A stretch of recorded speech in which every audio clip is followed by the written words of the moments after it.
Pemerintah Indonesia menegaskan sikapnya untuk membela Palestina dan mendesak untuk menghentikan segala serangan yang terjadi di Gaza demi kemanusiaan. Pesan konkret apa yang bisa diambil Indonesia untuk menghentikan segala bentuk kekerasan yang dialami oleh warga sipil Palestina? Kami akan membahasnya bersama dengan pengamat Timur Tengah, Hasibullah Satrawi. Selamat malam. Selamat malam, Mbak Priska, apa kabar? Kabar baik, terima kasih sudah hadir. Bicara soal apa yang terjadi di Gaza, ini tentu miris. Dan kita tadi lihat pagi tadi aksi bela Palestina lintas agama yang ada di Indonesia. Bagaimana ini bisa jadi satu gerakan yang berpengaruh? Iya, saya terus terang selama mengikuti isu mengenai perang dan konflik Palestina dengan Israel ini, melihat apa yang dilakukan hari ini betul-betul menggembirakan bagi saya, betul-betul membahagiakan. Kalau dalam bahasa Kompas itu karena aksi membela Palestina ini dilakukan secara semangat lintas agama. Atau dalam bahasa lain dengan semangat kebinekaan. Atau dalam bahasa lain menggunakan perspektif kebangsaan. Yang kalau saya sampaikan perspektif kebangsaan di sini mengandung 3 unsur. Kita menggunakan pembukaan Undang-Undang Dasar, yaitu bahwa kemerdekaan adalah hak segala bangsa dan segala bentuk penjajahan harus dihapuskan. Yang kedua, ikut serta dalam membangun ketertiban dunia dan tujuannya adalah kedamaian yang abadi. Nah, 3 kunci ini menurut saya terimplementasi dengan sangat bagus, tertata dengan sangat bagus dalam aksi yang sangat-sangat menggembirakan tadi pagi di Monas. Nah, ini kalau bagi saya sebagai contoh nyata bahwa Indonesia bukan hanya sebagai sebuah negara, tapi sebagai sebuah perspektif di dalam menyikapi konflik-konflik seperti Palestina-Israel itu mempunyai daya tarik dan mempunyai kemampuan. Kenapa daya tarik dan kemampuan? Bayangkan berbagai macam kelompok agama, berbagai macam golongan, kita bersatu. Dan itulah jati diri Indonesia yang disebut sebagai Bhinneka. Dan lalu kemudian dengan semangat kebinekaan itu kita ingin berkontribusi dalam konteks masalah-masalah di luar.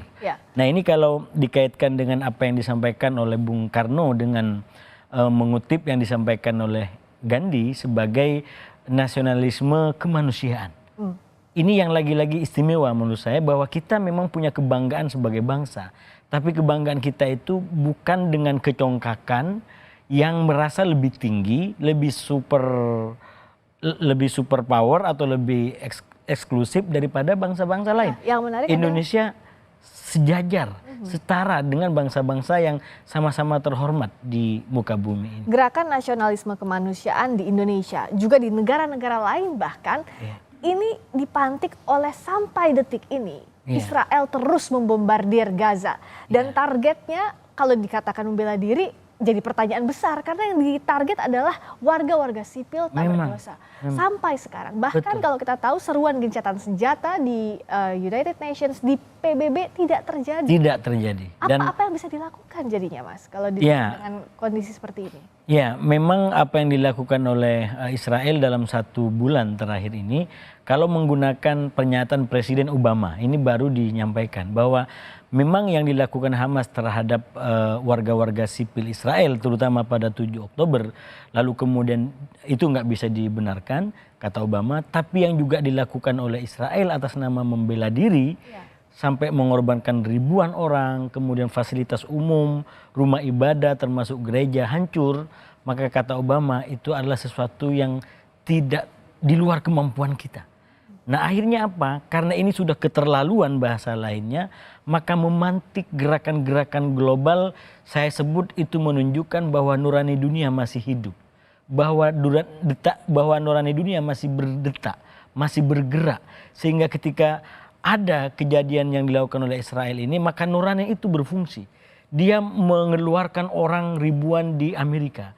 Dia mendorong ribuan masyarakat Inggris keluar. Dia mendorong ribuan masyarakat Eropa keluar. Bangsa-bangsa di Asia juga keluar. Jadi ini terus terang menurut saya secara kemanusiaan ini adalah kabar baik karena sekali lagi di tengah penggunaan kekuasaan yang mungkin tidak lagi mengindahkan mandat dari rakyatnya, maka kemudian ada kritik, ada koreksi dari rakyat. bahwa kekuasaan mestinya tidak digunakan untuk menghancurkan seperti ini. Bahwa kekuasaan mestinya tidak digunakan untuk menindas seperti ini. Dan itu jelas disuarakan oleh suara-suara jalanan yang demo, dan kalau kata Mbak Friska tadi, dari 120 negara di dunia yang menyuarakan di Majelis Umum PBB untuk segera dilakukan gencatan senjata dan jeda kemanusiaan di Gaza sesuai dengan resolusi Majelis Umum PBB ini. Nah, apa yang bisa dilakukan misalnya mendekati sekutu yang berada di belakang Israel, misalnya Amerika Serikat. Lobby terakhir Mesir mendekati Amerika Serikat untuk membuka pintu kemanusiaan, itu salah satunya perbatasan Mesir, Rafah. Nah, apakah ini juga bisa dilakukan oleh Indonesia? Amerika ataupun negara sekutu lainnya di belakang Israel? Iya, tentu segala hal yang bisa dilakukan untuk mengetuk Israel, terutama untuk menyadari bahwa Anda tidak sendiri, walaupun tidak langsung dihantam pakai roket oleh musuh-musuhnya, tapi percayalah ada nurani, ada hati yang menghantam perilaku Anda. Nah, oleh karena itu kalau itu dikaitkan dengan pertanyaan Mbak Friska tadi, apapun yang bisa dilakukan dengan catatan tidak melanggar hukum, baik hukum internasional terlebih lagi hukum nasional, karena ini sensitif. Kalau kita nggak punya kesadaran yang kuat tentang hukum, itu bisa dilakukan dengan cara-cara melanggar hukum.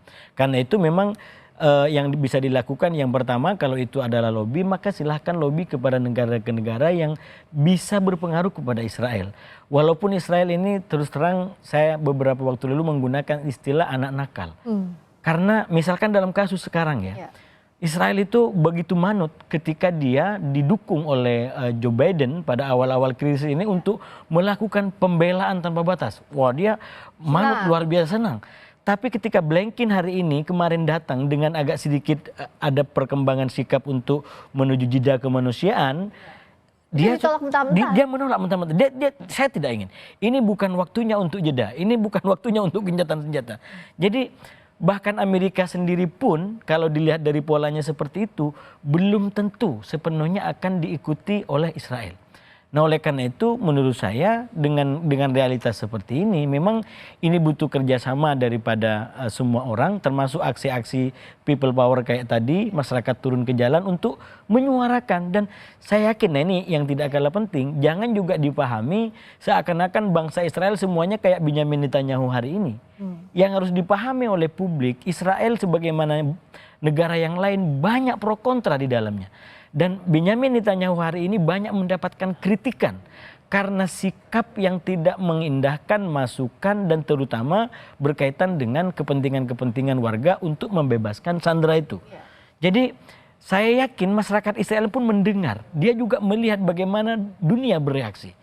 Cuman masyarakat Israel juga mungkin masyarakat yang lain, dia tidak selalu serta-merta bisa mempengaruhi eksekutifnya atau pemerintahannya. Dan disitulah menurut saya terutama kelompok-kelompok moderat, kelompok-kelompok pro perdamaian harus saling bersatu untuk meyakinkan, ini di Kompas bahwa kita punya optimisme, bahwa perdamaian bisa diwujudkan, bahwa bangsa-bangsa ini bisa menulis sejarahnya bukan hanya sejarah perang, tapi sejarah kerukunan, sejarah toleransi, sejarah kesetaraan di antara bangsa-bangsa ini. Saya yakin kita bisa mencapai dan mewujudkan itu. Mas Hasib, bicara soal gerakan masyarakat, another form of people power yang saat ini berkembang di media sosial adalah boykot. Produk-produk yang diduga terafiliasi atau memberikan kontribusi untuk ekonomi Israel. Ini akan efektif? Saya terus terang, walaupun kita sangat emosi dalam menghadapi semua ini, tapi kita diajarin jangan emosi yang memandu kita. Jadi tetap kita punya kesadaran. Mungkin sebagian orang berpikir tentang boykot untuk merespon ini. Tapi apakah benar itu akan terutama menyasar langsung kepada pengambil kebijakan di Israel? Karena kita tahu misalkan sebuah produk, apalagi sistem franchise kayak sekarang gitu ya, itu kan banyak sekali melibatkan orang-orang yang mungkin tidak terlibat dalam perang atau dalam satu kebijakan.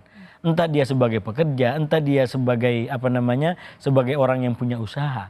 Nah, kalau kita menggunakan boykot tanpa kajian yang cukup, khawatirnya malah justru bahasa kami adalah memperbanyak benih-benih ketidakadilan. Jadi dulu mungkin hanya satu yang terkena, tapi gara-gara kita langsung boykot, maka kemudian banyak orang menjadi pengangguran. Ada kajian juga ya. Jadi menurut saya harus presisi, dan sekali lagi kita bisa mencapai itu kalau situasinya tenang, tidak dikuasai oleh emosi. Tapi singkat saja artinya bisa terus diupayakan baik itu dari masyarakat di berbagai belahan dunia termasuk juga antar eksekutif pemerintahan masing-masing negara.